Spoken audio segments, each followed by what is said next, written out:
अयोध्या की विशेषता है, वहां धन के प्रति झगड़ा नहीं होता है, पद के प्रति झगड़ा नहीं होता है, वहां युद्ध नहीं है। अयोध्या का सीधा साधा अर्थ कर लीजिए, जहां युद्ध नहीं है, वहां युद्ध की परंपरा नहीं है, जहां त्याग की परंपरा है, बलिदान की परंपरा है, एक दूसरे के लिए छोड़ने की परंपरा है, उसका नाम अयोध्या है। अच्छा, अरण्य माने होता है जंगल। अब राम जी वनवासी बन गए तो जंगल में क्या घटना घटी, उन विशिष्ट घटनाओं को अरण्य कांड में वर्णन कर दिया गया। अब चतुर्थ जो कांड है जिसका नाम है किष्किंधा कांड, ये किष्किंधा से घटना से, क्योंकि यहां सुग्रीव से मुलाकात राम जी की हुई है और सुग्रीव किष्किंधा के राजा हैं या राजा बनेंगे, दोनों बातें हैं, उसको रखेंगे भी आपके सामने। तो किष्किंधा की चर्चा है। और पंचम जो कांड है वो सुंदर कांड है। अब इसमें एक बात समझ में नहीं आती है कि इसका नाम सुंदर कांड क्यों रखा गया, क्योंकि न तो कोई वहां राज्य का नाम सुंदर था, न कोई वहां सुंदरता की बात कुछ ऐसी दिखती है, किंतु इसका नाम सुंदर कांड है। बाद में है लंका कांड, लंका से घटनाएं हैं जहां युद्ध आदि हुआ है। रामचरितमानस में जितने प्रश्न उठाए गए सभी प्रश्नों का उत्तर दिया गया लास्ट में, इसलिए उसका नाम उत्तरकांड है। अब ये सुंदरकांड का नाम सुंदरकांड क्यों है, पहले इस पर हम विचार करते हैं, फिर इसकी सुंदरता जो हमारे जीवन से संबंधित है उसकी चर्चा मैं आपके सामने रखूंगा। इसकी एक विलक्षण सुंदरता है जो हमारे जीवन को सुंदर बनाती है। और समाज में, वैसे तो पूरे भारत में, भारत ही में नहीं पूरे विश्व में रामचरितमानस की बहुत महिमा है। एक राष्ट्र में तो ये शरीर गया, वहां घर घर, भारत से बाहर घर घर रामायण की कथा होती है, घर घर रामचरितमानस का पाठ होता है। उस राष्ट्र का नाम है मॉरिशस। मॉरिशस में घर घर, आपको जानकर जो शायद उधर जाने का किसी को अवसर मिला होगा, लगभग प्रत्येक घर के सामने हनुमान जी हैं। प्रत्येक घर के, हिंदुओं के घर में प्रत्येक घर के दरवाजे पर श्री हनुमान जी महाराज का मंदिर है। छोटा सा मंदिर, तुलसी है और हनुमान जी वहां बैठे हैं। मैं वहां रहा और वहां कथा भी की, वहां के लोगों से प्रेम भी है। हम तो देखकर अचंभित हुए, उसका कारण क्या हुआ वो भी बता देते हैं आपको, जो उस राष्ट्र के इतिहास से परिचित होंगे। मैं विस्तार नहीं करूंगा क्योंकि मुझे सुंदरकांड की सुंदरता की ओर आपकी दृष्टि खींचनी है।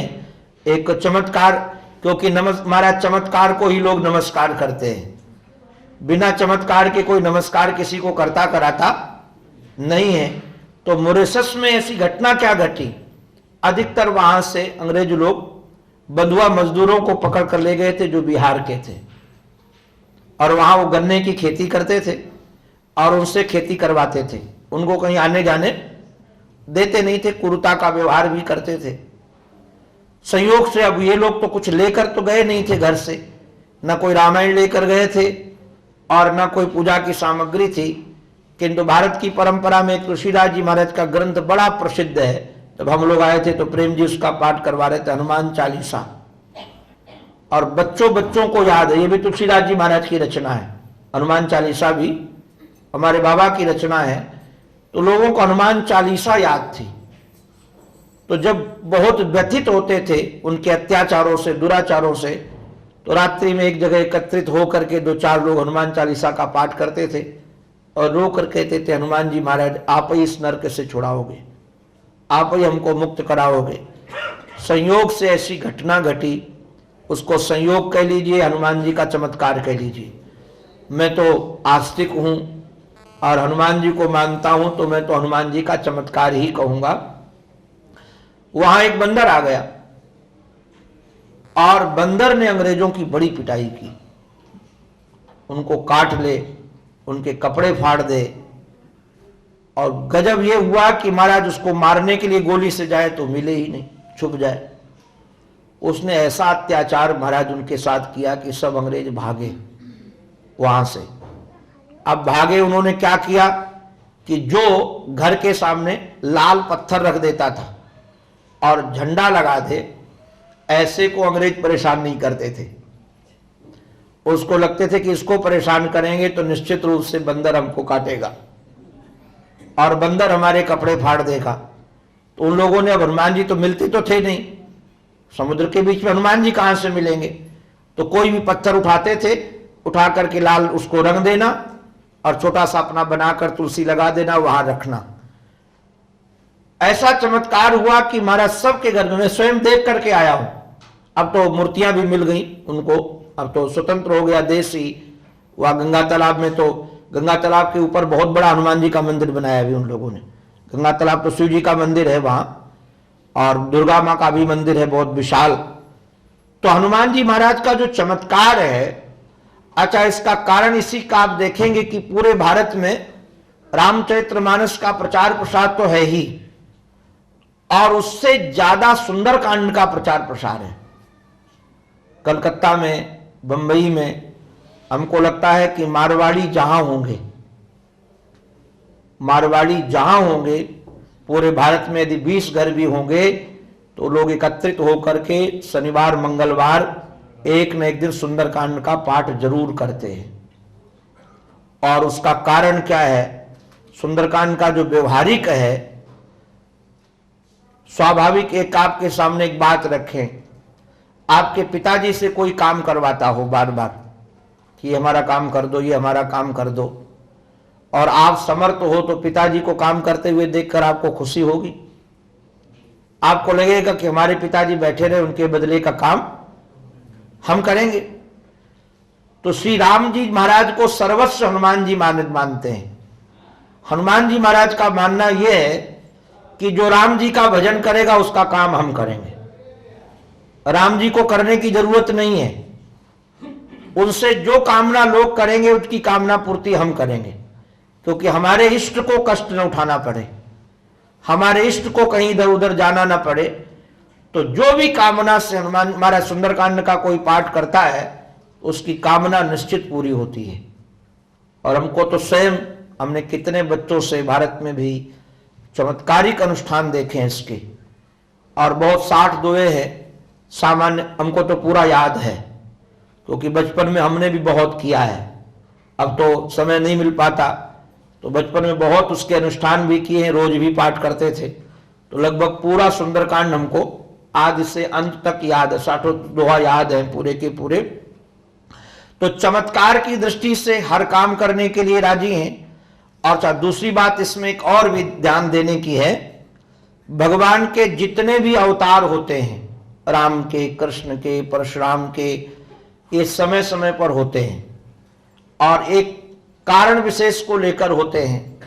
वो कार्य पूरा हो गया, जैसे गीता में आप लोग पढ़ते, यदा यदा ही धर्मस्य ग्लानिर्भवति भारत अभ्युत्थानम अधर्मस्य तदात्मानम सृजाम्य। हम अधर्म को समाप्त करके धर्म की स्थापना करके भगवान चले जाते हैं, किंतु हनुमान जी महाराज कभी जाते नहीं हैं। हनुमान जी महाराज कभी जाते नहीं हैं। जब श्री राघव साकेत जाने लगे तो हनुमान जी को कहा कि आप चलो, बोले मैं नहीं जाऊंगा। बोले साथ सेवा में रहे, अब तक नहीं गए, अब क्यों नहीं, अब साथ क्यों नहीं चल रहे हो? बोले जब तक आपकी कथा होगी, जब तक आपकी कथा होगी निश्चित रूप से, और एक भी व्यक्ति सुनाने वाला बना रहेगा तो हम निश्चित रूप से बने रहेंगे। तो जहां सुंदरकांड का पाठ होता है वहां हनुमान जी महाराज स्वयं सुनने के लिए आते हैं। और जब सुनने के लिए आते हैं, आज भी प्रमाण है इसका, और वहां सुनने के लिए आते हैं तो निश्चित रूप से जो कामी सकाम लोग हैं उनकी कामना हनुमान जी महाराज पूरा करेंगे। हमारे सच्ची घटना सुना रहा हूं, एक पंडित जी थे, बड़े बेचारे गरीब, और कन्या का विवाह करने का समय आया। अब उनके पास पैसा नहीं, तो हनुमान जी महाराज के सामने रोए कि क्या करें। एक संत ने उनको कह दिया था कि तुम हनुमान जी को सुंदरकांड सुनाया करो। तो रोज वो सुंदरकांड का एक पाठ सुनाते थे और प्रार्थना करते थे कि कन्या के विवाह के लिए पैसा नहीं है और हमको पैसा चाहिए, कहाँ जाएं, किसके पास जाएं। इतने में एक महाराज वहां एक सेठ जी आए थे, बड़े उद्योगपति थे, किंतु थे तो व्यापारी ही। अधिकतर मंदिरों में ये मत समझना कि सब भगत जाते हैं, अधिकतर व्यापारी जाते हैं। भक्त तो जहां बैठेगा वहां भगवान आ जाएंगे, तो व्यापारी लोग वहां भी पहुंचते हैं। तो महाराज एक व्यापारी पहुंचा तो आकाशवाणी हुई कि 7 दिन के बाद यहाँ पंडित जी कथा सुनाएंगे और उसको 11,000 रुपये दक्षिणा मिलेगी। सुन लिया तो व्यापारी की बुद्धि तुरंत दौड़ी। उसने सोचा वो पंडित बेचारा रोता रहता है 11 रुपये के लिए, उसको तो 11,000 मिलने वाला है। तो व्यापारी जा करके उस पंडित जी को कहा कि एक काम करो, तुम हनुमान जी को कथा सुना दो और तुमको हम 5,000 रुपया देंगे, किंतु शर्त ये जितना चढ़ेगा उसको हमारा है, क्योंकि उसको पता था 11,000 मिलने वाला है। तो सोचा कि 5,000 की कथा भी हो जाएगी और जो 11 हमारा 6,000 तब भी कमाई हो जाएगी हमारी। उसने महाराज रखा, उस सोचा 5,000 मिल जाए तो कम से कम कन्या के विवाह के लिए कुछ काम आएगा। उसने कथा सुनाना प्रारंभ किया और उसने 5,000 पहले एडवांस दे दिया था, क्योंकि हनुमान जी के आकाशवाणी हुई थी, विश्वास तो था ही कि मिलेगा। एडवांस 5,000 रुपया दे दिया था। बोले जितना होगा तो हम, अच्छा उस चक्कर में बैठता था कोई चढ़ाएगा तो हम ले लेंगे। वहां हमारा पूरी कथा हुई, 7 दिन की, कोई चढ़ाने वाला आया ही नहीं। अब व्यापारी तो घबराया कि कथा की पूर्णाहुति भी हो रही और आया मामला नहीं कुछ भी। जब आया नहीं तो महाराज वो तो 5,000 लेके, वो बहुत गुस्सा आया व्यापारी। बोले वे देवी देवता भी झूठ बोलने लगे हैं और हमारा 5,000 रुपया इसने व्यर्थ कर दिया आवाज करके। तो महाराज पैर उठाया और हनुमान जी की मूर्ति में मारा, तेजी से मारा तो पैर ही चपक गया। अब तो चिल्लाया, बोले एक तो 5,000 रुपया गंवा दिया, दूसरा पैर भी चपका दिया। बहुत परेशान, पैर छूटे नहीं। तो आवाज हुई, कहा कि मैंने ये कहा था 11,000 मिलेंगे, अभी उसको 5,000 मिले, 6,000 और देगा तब छोड़ूंगा। 6,000 और देगा तब छोड़ो। बोले बाबा छोड़ दे, 6 नहीं हम 12 दे देंगे उसको, मेरे को छोड़ तो सही। तो ऐसे भी चमत्कार होते हैं, धन संबंधी, भगवत प्रेम संबंधी, आप जो चाहो हनुमान जी महाराज वो देने के लिए तैयार हैं। किंतु हनुमान जी महाराज को एक निवेदन कर दूं आप लोगों को, हनुमान जी महाराज को अपनी कथा पसंद नहीं है।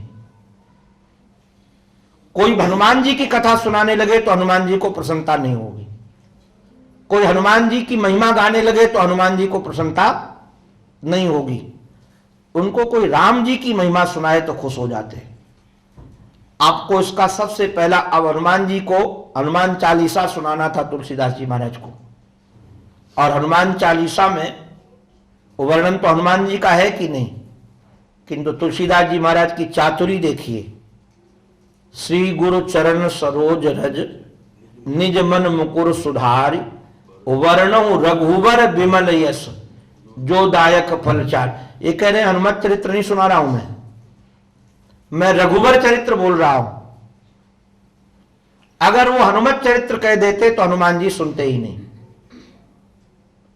भक्त का पहला लक्षण है कि भक्त को अपनी प्रशंसा प्रिय नहीं होती है, अपने इष्ट की प्रशंसा प्रिय होती है। और हनुमान जी महाराज 1 नंबर के भक्त हैं, इसलिए इनको अपनी प्रशंसा प्रिय नहीं है। जब भी कोई बात होती है तो ये अपने इष्ट की ही प्रशंसा सुनना पसंद करते हैं। अगर मैं पूरे कांड की चर्चा करूंगा तो पूरी नहीं हो पाएगी, इसलिए एक विहंगम दृष्टि में आपको देता हूं।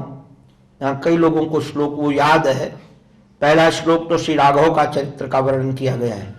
सुंदरकांड का जो पहला श्लोक है, शांतम शाश्वतम प्रमेय मनघम निर्वाण शांति प्रदम ब्रह्मा शंभु फणेन्द्र शेप्य मनिषम वेदांत वेद्यम विभुम रामाख्यम जगदीश्वरम सुरगुरुम माया मनुष्यम हरिम। ये वर्णन श्री राघव का है, राम जी का है पूरा का पूरा। और जो भूपाल चूड़ामणि, जितने आज तक राजा हुए हैं, भूपाल हुए हैं, उनके चूड़ामणि हैं। ऐसे श्री राघव को वंदन किया। और दूसरे श्लोक में हनुमान जी महाराज के चरणों का उपासक करने वाले श्री तुलसीदास जी महाराज, भगवत प्रेम से ओतप्रोत जिनका जीवन है, उन्होंने अपने हृदय की बात कही है। ये कामना है तुलसीदास जी महाराज की। कामना क्या है? वो स्वयं कहते नान्यास प्रहार रघुपते हृदय स्मदीये। हे रघुपति, हमारे हृदय में कोई दूसरी स्प्रिया नहीं है। स्प्रिया नाम चाहत का है। किसी प्रकार की हमारे चित्त में कामना नहीं है। अच्छा, कामना नहीं है ये कहने से तो काम बनेगा नहीं। कई बार हम लोग भी कहते हैं हमारे चित्त में कोई कामना नहीं है, तो क्या सचमुच में कामना नहीं होती है? आज कामना नहीं है किंतु कल कामना जाग सकती है। इस समय कामना नहीं किंतु दूसरी समय जाग सकती है। बोले कि आप हमारे अस्मिन हृदय, आप मेरे हृदय में बैठे हुए हो, इसलिए हृदय में कामना है कि नहीं आपसे ज्यादा और कौन जान सकता है। नान्यास प्रहार रघुपते हृदय स्मदीये सत्यम वदामि च भवान अखिलांतरात्मा। हे भगवान, आप सबके अखिल की अंतरात्मा है, और यदि अखिल की अंतरात्मा है, सबकी अंतरात्मा है, तो मेरे भी अंतरात्मा है। अगर भाई सबकी आत्मा भगवान है तो अपनी भी आत्मा भगवान है। तो आप हमारी अंतरात्मा हैं, और अंतरात्मा है तो आपको पता है कि मेरे चित्त में कोई स्प्रिया नहीं है। स्प्रिया किस चीज की? भक्ति पराम। आप परा भक्ति, निर्भरा भक्ति माने परा भक्ति, जो केवल आपके चरणों में समर्पित भक्ति हो, ऐसे दीजिए। और कामादि जो दोष है, काम है, क्रोध है, लोभ है, मोह, ये दोष है, इनको नष्ट कर दीजिए। ये कामना भगवान के चरणों में। अब एक श्लोक जो तृतीय श्लोक है, इसमें तो ऐसा स्पष्टम लगता है कि हनुमान जी महाराज की प्रशंसा गाई गई है और हनुमान जी महाराज की महिमा गाई गई है। अब ये अगर हनुमान जी अपनी महिमा समझ लेते तो हनुमान जी सुनते ही नहीं। इसलिए क्या हुआ, उन्होंने उसको बिल्कुल अपने अलग ढंग से लिया है। ये अतुलित बल धामम हेम शैलावदेहम। तुलसीदास जी महाराज कहते हैं आप अतुलित बल धाम हैं। आप जानते जैसे बद्रीनाथ धाम है, केदारनाथ धाम है, द्वारिका धाम है। अच्छा, द्वारिका धाम है किंतु धाम में यदि धाम ही न रहे तो धाम की कोई कीमत है? मंदिर बहुत सुंदर बना हो किंतु मंदिर में मूर्ति न हो तो मंदिर की कोई कीमत है? तो श्री तुलसीदास जी महाराज कहते हैं कि आप अतुलित बल धाम हैं। तो बोले अतुलित बल कौन है? धाम यदि मैं हूं तो अतुलित बल कौन है? अतुलित बल श्री राम जी हैं। और राम जी आपके अंतर। अरे भाई, मंदिर की कीमत कब होती? जब मंदिर में ठाकुर जी हो। तो हनुमान जी की कीमत कब होगी? जब हनुमान जी में भगवान हो। अगर भगवान ना हो तो हनुमान जी महाराज की कोई कीमत नहीं है। तो ये धाम है। तो अतुलित बल कैसे पता चला कि अतुलित बल राम है? ये अरण्य कांड की ओर थोड़ा बढ़ेंगे आप तो आपको समझ में आ जाएगा। भगवान श्री राघवेंद्र सरकार हमारे एक बार चुनि कुसुम सुहाए निज कर भूषण राम बनाए। ये हमारे श्री राघव की रास लीला है। चित्रकूट में श्री राघव हैं हमारे, और वसंत ऋतु है, सुंदर वातावरण था। तो भगवान को लगा कि मैंने तो श्री वैदेही को वनवासिनी बना दिया, जहां उनके अंग अंग में आभूषण साजने चाहिए थे, और वहां मैंने सारे आभूषण इनके उतरवा दिए। तो राम जी को लगा कि अब जानकी के आभूषण मैं बनाऊंगा, जानकी के आभूषण मैं बनाऊंगा। तो राम जी ने स्वयं ढूंढ ढूंढ करके एक पुष्प चयन किए और पुष्पों से जानकी का आभूषण बनाया। कंगन भी बना दिए, बाजूबंद भी बना दिया, जूड़ा में बांध दिया। और मां तो स्वयं सुंदर है। और श्री राघव स्फटिक शिला में बैठ गए और श्री जानकी मैया बैठ गई। श्री राघव उनके गोद में सर रख करके शयन कर रहे थे। भगवान का दिव्य विग्रह, बड़ी बड़ी भुजाएं। तो जयंत को लगा कि भुजाएं तो बड़ी भरी भरी लग रही, इनमें दम है कि नहीं, इसमें बल है कि नहीं, जयंत इंद्र का पुत्र है और जयंत ने देखा कि परीक्षा की जाए इसमें बल है कि नहीं। ध्यान रखना, भगवान की परीक्षा करनी हो न, भगवान के बल की, तो भगवान के साथ युद्ध करोगे तो भगवान हो सकता है हार भी जाए, भाग जाए। रणछोड़ बापू तो हमारे बनी गए ठाकुर जी, उनको हारने में भी कोई बेइज्जती का अनुभव नहीं होता। भक्तों से तो हारते ही रहते हैं,